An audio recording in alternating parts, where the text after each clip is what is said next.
Hi guys, good morning. Gagawin natin ngayong umaga, mag-harvest tayo ng talong at saka kamatis.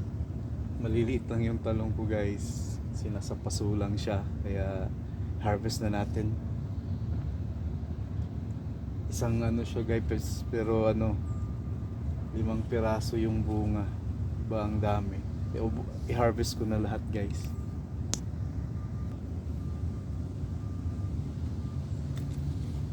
Yan o.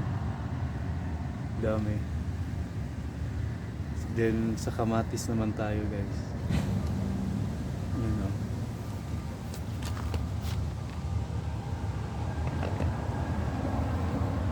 Continue tayo dun sa kamatis guys. Yan, kamatis. Saka meron din dito.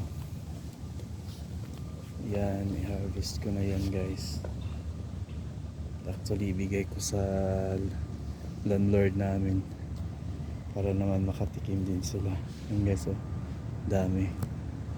Harvest na natin.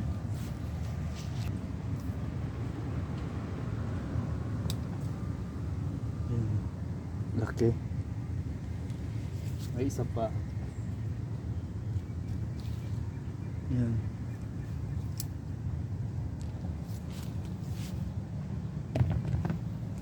Tapos doon naman sa kabila guys. Ito guys, sobrang laki.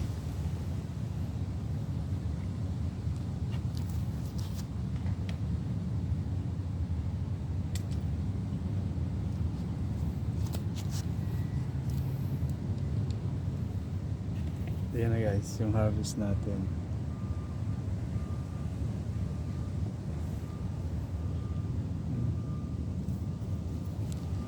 At ito pa, next harvest naman to guys. Yan, next harvest naman yan. Yan. Yun lang, bye bye. Please do subscribe my YouTube channel. Enjoy watching guys. God bless us all. To God be all the glory. Ito pala. Ang lalaki ng bell pepper. Nasa paso lang yan guys. Ang lalaki ng bunga. Meron pang kamatis dito. Yan oh. Oh, ang laki ng bunga niya guys. Super laki ng bunga.